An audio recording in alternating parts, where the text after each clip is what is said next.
Jacques Nadeau, photographe au Devoir. J'ai commencé à faire de la photo de personnalités un peu obsédantes, comme on peut dire de moi-même.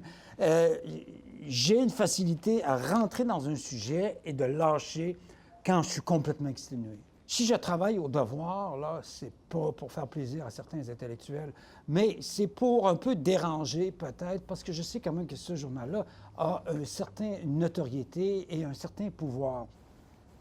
Il faut déranger les gens avec les journaux. Il faut mettre de l'impact dans les images. Notre travail consiste à ne pas endormir les gens. Il faut réveiller, c'est peut-être un peu prétentieux, mais il faut déranger. Il faut dire aux gens, moi j'ai la chance d'être un témoin de tout ce qui se passe, que ce soit par rapport avec les étudiants depuis 3 mois. J'ai marché 500 km pour être avec eux. Pas travailler avec eux, mais être témoin de ce qui se passe. Parce que les gens, que ce soit en Gaspésie ou n'importe où, ils ne voient pas ce qui se passe là. Donc, c'est à nous à montrer ce qui se passe vraiment le plus objectivement possible. Je travaille justement pour un livre qui va sortir au début septembre sur le conflit étudiant. Oui.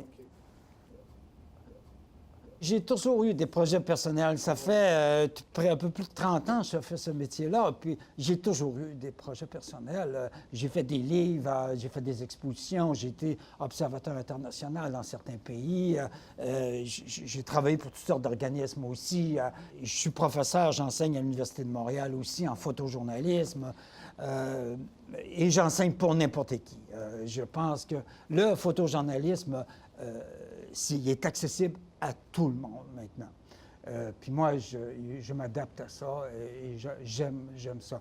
Et je pense qu'il faut absolument continuer dans cette démarche de continuer à croire au photojournalisme. Je sais qu'il y a certains lecteurs du Devoir ou d'autres journaux, d'autres magazines qui croient à ça. Que ce soit le National Geographic, qui est là depuis tout près de 100 ans, c'est un magazine extraordinaire qui explique, qui montre aux gens ce qui se passe à travers la planète.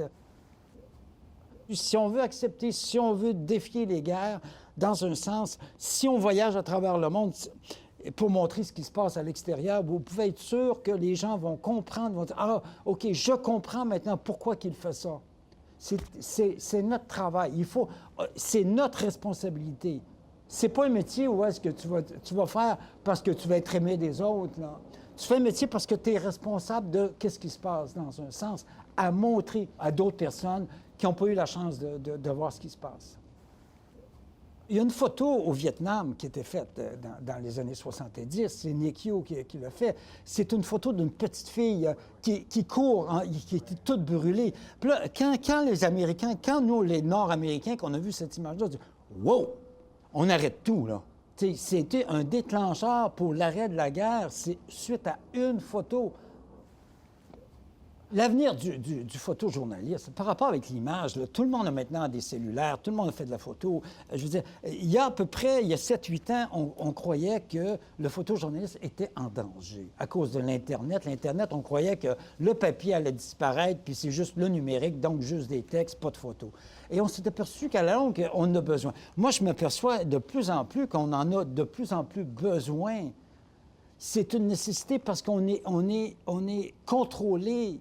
On est contrôlé. Le contrôle n'était pas aussi fort il y a quelques années. Il n'y a peut-être pas d'état de guerre à part la Syrie, c'est ainsi, certains pays, mais les gouvernements ont besoin de contrôler. On a juste à voir ce qui se passe au Québec. Je veux juste donner un petit exemple par rapport avec une des plusieurs manifestations. Moi, j'ai eu la malchance d'être écrasé, d'une certaine façon, poussé par un cheval de la police de Montréal.